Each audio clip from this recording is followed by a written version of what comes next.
Amin, amin, Allez, amin, Ken. amin. Bonjour, je m'appelle Ken Aïchassi, je suis dans le Vrai Mag avec Mamoït.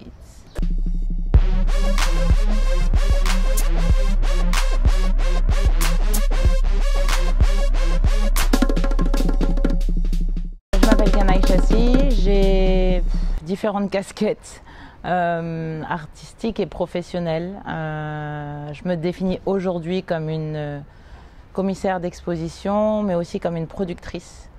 Une productrice de quoi? Une productrice d'événements, d'expositions, mais aussi de courts-métrages.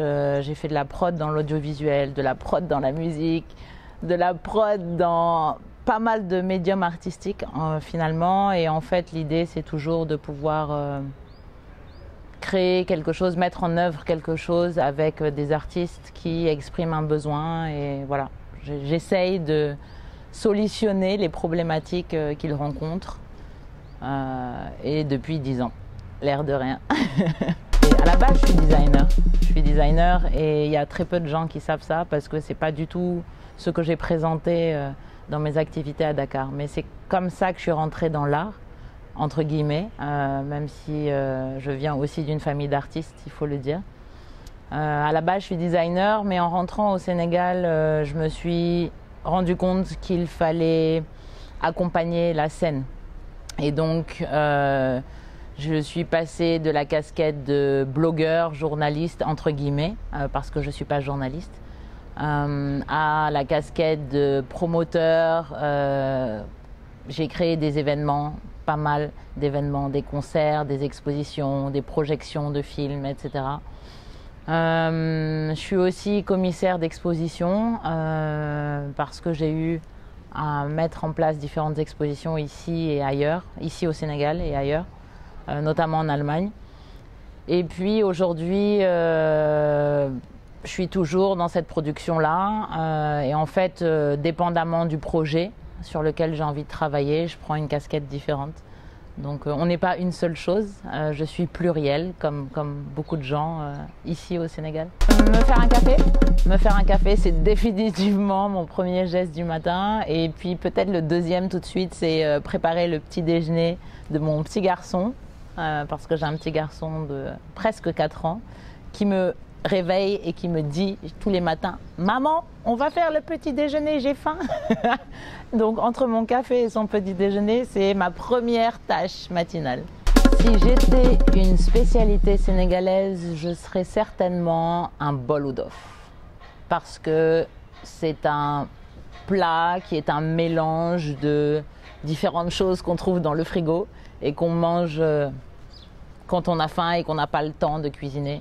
Et j'aime bien ça parce que c'est vrai que je fais différentes choses, je me considère comme étant pluriel, comme je l'ai dit tout à l'heure, et donc être un bol oudof, c'est un peu ça. Et puis avec ce côté un peu fou que la créativité impose. Donc ouais, un bol oudof, définitivement. Ce que je peux dire par rapport à Warheart, c'est que ça fait 12 ans que cette plateforme existe maintenant, 11 ans à Stafoula. Et on a eu à faire beaucoup de choses, mais globalement, pour résumer, je dirais que ça fait 10 ans, un peu plus de 10 ans, qu'on met en valeur la scène culturelle sénégalaise via différentes choses, mais le gros du travail c'est ça, valoriser la scène culturelle sénégalaise. Et depuis quelques années, je travaille beaucoup sur les questions de transmission, d'abord par l'éducation, mais aussi maintenant par rapport à la remise en question de ce que j'ai appris en fait et de ce que je suis aussi. Et du coup, je déconstruis. Mon père m'a dit ça hein, quand je suis arrivée au Sénégal. Maintenant que tu as appris, il faut déconstruire. Et je ne comprenais pas trop à l'époque ce qu'il voulait dire. Et maintenant, je comprends et c'est très clair. Donc, j'essaye de déconstruire ce que je suis et ce que j'ai appris pour reconstruire quelque chose de plus hybride, quelque chose qui me ressemble plus et qui ressemble plus à ce que je veux faire en termes de projets, d'activités. Et pour moi, cette question de transmission, elle est très importante. Et du coup, Warheart, c'est beaucoup, cette dernière année, des projets liés aux femmes, parce que j'ai envie de leur transmettre à elles quelque chose particulièrement. Mais aussi, c'est beaucoup des projets où je m'interroge sur le passé. Donc, je travaille beaucoup sur les archives les archives du Sénégal. Et cela va m'amener à des projets que je vais présenter l'année prochaine, Inch'Allah. Je suis devenue commissaire, je suis toujours en process, hein, c'est pas quelque chose qui est terminé. Mais je suis devenue commissaire un peu par la force des choses parce que, comme je te disais, je fais plusieurs choses depuis longtemps. Et en fait, j'ai jamais eu de limite dans ce que je voulais faire. C'est-à-dire que le fait d'être ou de ne pas être n'était pas une limite pour produire quelque chose. Et du coup, j'ai une sensibilité à l'esthétique et j'ai une base éducative qui peut-être m'a permis d'avoir un raccourci vers ce métier-là. J'ai pas étudié ça spécifiquement, mais disons que je me suis auto-formée et que je continue, c'est pas fini. Et voilà, ça complète simplement une démarche dans laquelle je suis depuis longtemps. Et c'est vrai qu'après avoir investi longtemps dans la musique, j'en ai eu marre. Et j'ai eu envie de retourner vers ma première passion qui était les arts visuels. Et du coup, par rapport à ça spécifiquement, j'avais envie de montrer des choses, de participer à des choses. Et je pense que c'est aussi des rencontres, c'est aussi des opportunités. Et on m'a invité à co-commissarier une exposition il y a 4 ans peut-être, 2019, avant le Covid en tout cas. Et cette exposition-là était une exposition panafricaine et on m'a dit ok, c'est toi qui t'occupes du volet Sénégal et tu pourras aussi présenter quelque chose. Donc j'avais fait un portfolio de recommandations et d'artistes et j'avais proposé aussi quelque chose. Et donc c'était mon vrai premier projet de commissaire en tant que tel. Et j'ai adoré ça et je me suis dit bah voilà, continuons simplement à faire ce qu'on aime. Et j'aime beaucoup les collaborations. Et ce que j'aime bien dans le commissariat, c'est que le commissaire n'est pas l'artiste. Il a une vision et il collabore avec des artistes qu'il connaît, qu'il apprécie, dont il respecte le travail aussi. Et pour mettre en place un peu cette vision-là. Et je pense que c'est quelque chose qui me correspond bien.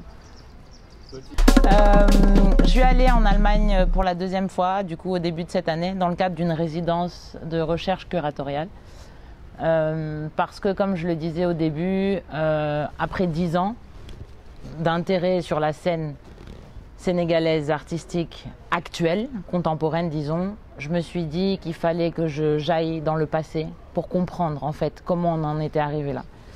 Et à ça était liée aussi une espèce de quête personnelle parce que mon père est artiste plasticien et je voulais comprendre pourquoi tout le monde le respectait et pourquoi il avait eu cette, je ne sais pas, cette aura, ouais, genre pourquoi il était ce qu'il était en termes artistiques.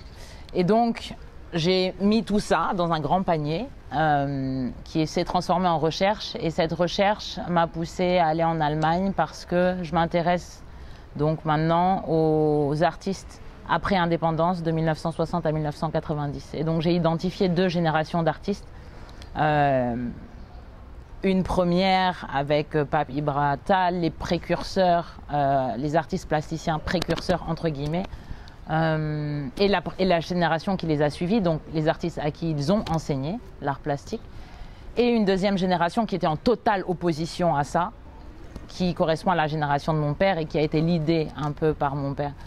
Et du coup, je suis allée en Allemagne parce que malheureusement, notre patrimoine, à grande majorité, n'est pas là.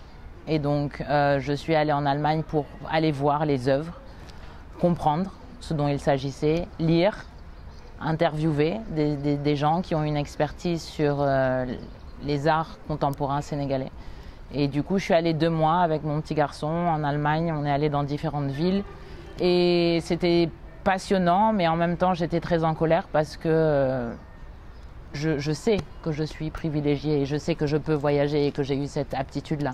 Mais tout le monde n'est pas capable de faire ça. Et pourquoi on doit faire 6000 km pour avoir accès à son propre patrimoine? Du coup, c'était des sentiments un peu, pas contradictoires, mais voilà, de différentes émotions, disons. Et en même temps, c'était génial parce que j'étais avec mon petit garçon et on a tout fait ensemble. On a fait les musées, les archives, les bunkers où sont enfouies les œuvres. On était tous les deux avec des gants en train de manipuler les œuvres qui sont plus âgées que moi, hein. C'est des œuvres qui ont 70 ans, 100 ans parfois, voire plus. Et du coup, toute cette recherche-là est en train de prendre forme. Et ça va s'appeler, c'est un projet qui va s'appeler Survival Kit, ou un outil de transmission pour la génération d'après, un outil avec un kit avec des outils de compréhension en fait.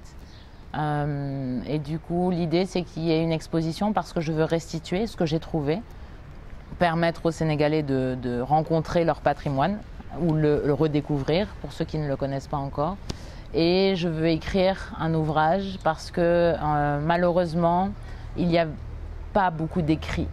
On a 2-3 générations d'artistes plasticiens sénégalais qui ont peint, qui ont produit des choses, qui ont fait des performances, mais qui n'ont pas laissé de traces. Alors des fois, c'était voulu, comme le laboratoire Agitart.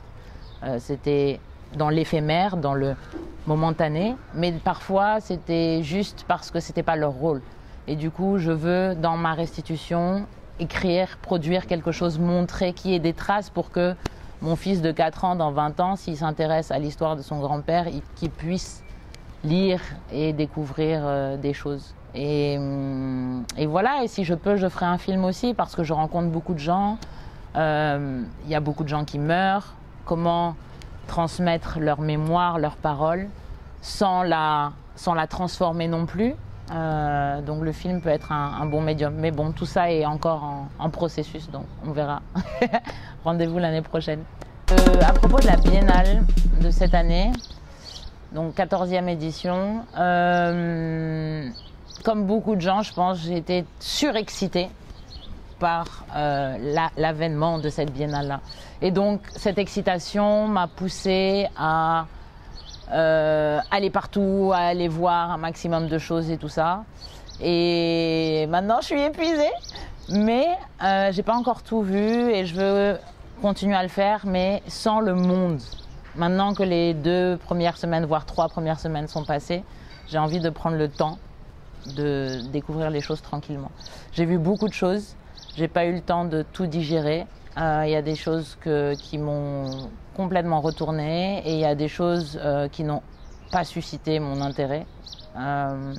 J'ai bien aimé l'effort que l'État a fait en collaboration avec voilà, les ministères et tout ça pour présenter tout ce qui a été présenté en scène officielle. Mais c'est quand même fou à quel point le off prend de plus en plus de place. Et c'est rassurant en fait parce que de voir qu'il y a 452 espaces off dans le Sénégal pour la Biennale, c'est plus que d'autres biennales dans le monde. Donc c'est aussi représentatif de cette scène créative qu'on a, de gens, de jeunes, de moins jeunes qui ont faim, qui ont envie de montrer des choses et tout ça. Et je pense que le Covid a beaucoup participé à ça aussi. Je pense que les gens qui n'ont pas pu présenter donc il y a 2 ans se sont dit ah oui, non mais là il faut qu'on participe, il faut qu'on présente ce qu'on fait et ça explique pour moi aussi toute cette prolifération d'espaces. Après, ce que je regrette c'est que ça dure qu'1 mois, je trouve que c'est trop court. Je pense qu'il nous faudrait plus de temps pour avoir le temps justement de naviguer d'un espace à l'autre et de découvrir vraiment les choses. Ce que je regrette aussi, c'est que beaucoup de ces lieux-là n'aient pas d'accompagnement. Il y a beaucoup d'artistes qui ont investi sur fonds propres. Est-ce qu'ils retrouveront leur fonds, leur investissement? Est-ce que tout cet investissement est finalement rentable? Est-ce que ça valait le coup d'investir autant? C'est des questions que je pose et qui sont en suspens et auxquelles j'ai pas de réponse. Mais en tout cas, j'ai pris beaucoup de plaisir à découvrir cette biennale et à parcourir ces lieux. Après, ce que je trouve un peu frustrant, c'est qu'il y a quand même beaucoup de gens qui ne savent pas que la biennale est en cours, qui ne savent pas ce que c'est la biennale. Donc il y a un vrai problème d'accessibilité et de communication, je sais pas. Peut-être que l'État a loupé quelque chose. Peut-être que les artistes et les acteurs culturels ont loupé quelque chose, je ne sais pas. Mais pour moi, le pays entier devrait savoir ce qui se passe, vu le nombre de lieux qu'il y a. Donc il y a encore du travail à faire, je pense. Mais c'est très encourageant, en tout cas, de voir tout ce qui a été présenté. Est-ce que tu comptes réaliser le film ou non? Du coup, non. Je compte pas réaliser le film.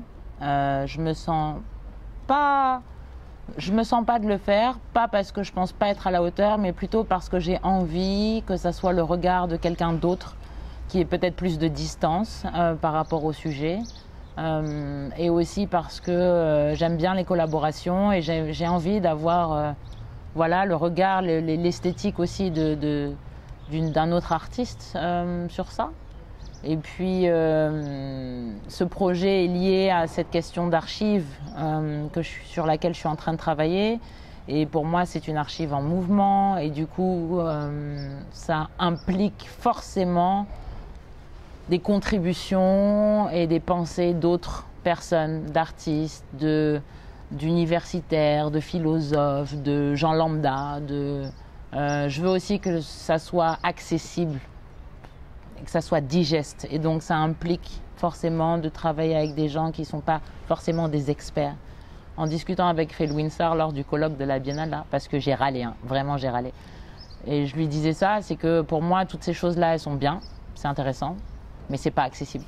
Et c'est la limite de ces projets. Et il me disait très, très justement que chacun doit faire sa part et que peut-être la part de notre génération, c'est peut-être aussi ça, de rendre plus digeste les choses, d'utiliser aussi la nouvelle technologie pour nous aider à diffuser plus largement ou à réfléchir sur les contenus, je sais pas.